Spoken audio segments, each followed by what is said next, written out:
this graph represents a UPSC aspirant's preparation, right? देखो कोई भी स्टूडेंट जब प्रिपरेशन स्टार्ट करता है वो इन फेजेस से गुजरता है and you should know this, right?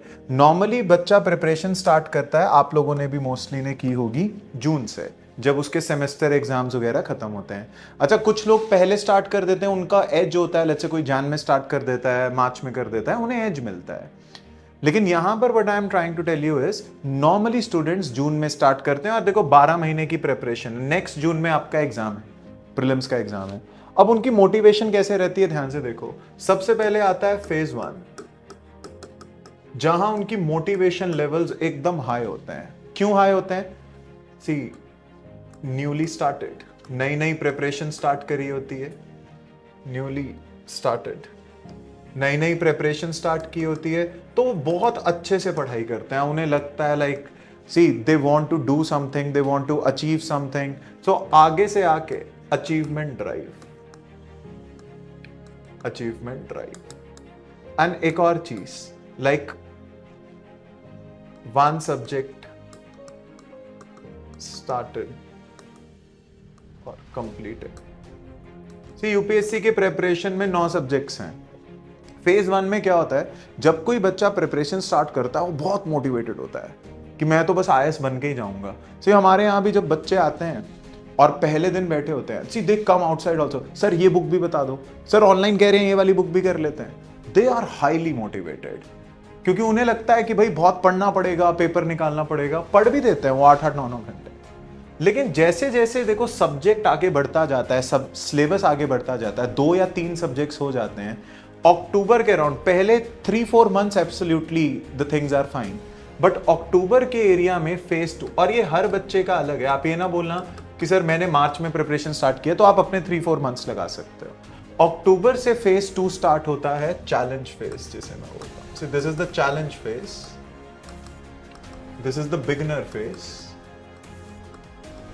अच्छा, जिन लोगों ने अभी स्टार्ट नहीं किया प्रिपरेशन, ये उनके लिए भी बहुत इंपॉर्टेंट है, दे शुड नो दिस।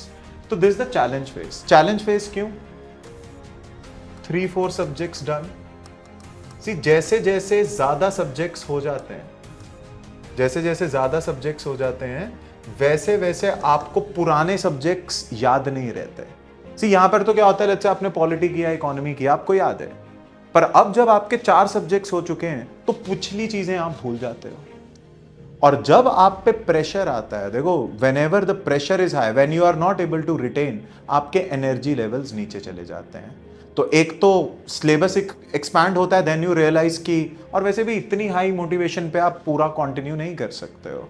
सी उसके साथ साथ आप देखिए विंटर्स भी स्टार्ट होता है, तो सर्दियों के अंदर वैसे ही कम पढ़ने का मन करता है। और यहां पर आपका स्टार्ट होता है जो मैं हमेशा बोलता हूं, college hangover.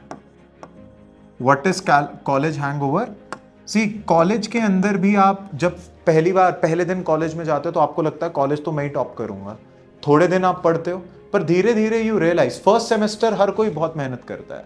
C then you realise कि जब पेपर होंगे तभी पढ़ेंगे, और यहां पर वो बचपन की आदत है एकदम से जाती नहीं है। तो होता क्या है कि जब ये वाला फेज आता है आपका फेज 2, इसके अंदर जब आपको चीजें याद नहीं रह रही होती तो आपके पास एक एक्सक्यूज होता है कि यार अभी तो पेपर को बहुत टाइम है, पढ़ लेंगे आराम से। और आपकी सिटिंग कैपेसिटी भी नीचे चली जाती है, आप पढ़ाई भी, कभी कभी क्लासेस भी मिस हो जाते हैं। You are sleeping for 12 hours, 14 hours, कभी कभी चल जाएगा पर हर बार नहीं। और आप देखिए लो हिट करता है दिसंबर तक, क्योंकि जैसे ही जैन स्टार्ट होता है, जैसे ही जैन स्टार्ट होता है, your phase 3 is there, that is recovery phase. Recovery phase, आपको यहां रियलाइज होता है कि एग्जाम बहुत पास है, आपका सिलेबस बहुत रहता है, आपने टेस्ट नहीं दिए। देखो इस फेज में आप टेस्ट उससे भी बचना स्टार्ट कर देते हो, तो यहां पर आप दोबारा स्टार्ट करते हो। लेकिन आप देखिए, बल्कि यहां पर आपकी देखो फ्रस्ट्रेशन बिल्ड होती है,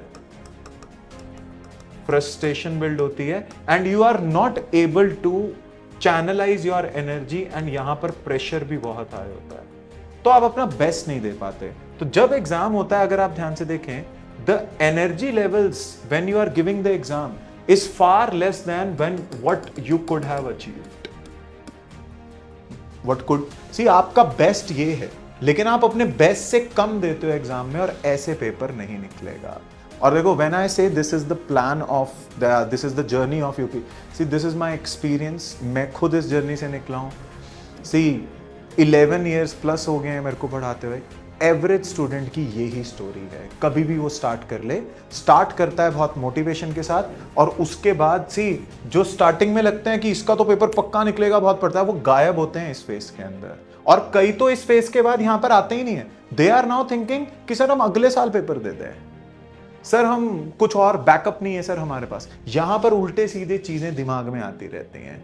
सो the biggest question is how exactly to plan your preparation, कैसी होनी चाहिए प्रिपरेशन, और उसके लिए आप क्या कर सकते हो। इसकी जगह हमें चाहिए क्या? See this is the journey of average student, this is the journey, right? But what is the expected journey? आपकी expected journey क्या होनी चाहिए? ध्यान से देखिए,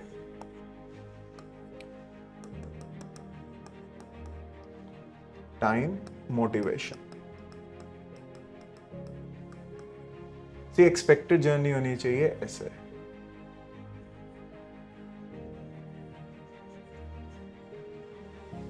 सी इसका क्या मतलब है?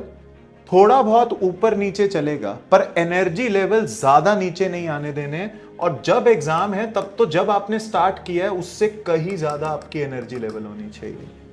एक्सपेक्टेड ये है, पर ये होगा कैसे? That's the big question, and that is only what we will discuss in this session. So we expect you to have an consistency level। ऐसा नहीं कि एक दिन आप 16 घंटे पढ़ रहे हो और जब पेपर आ रहा है आप 4 घंटे ही पढ़ रहे हो। तो आपका एक प्लान होना चाहिए, एक स्ट्रैटेजाइज मैकेनिज्म होना चाहिए।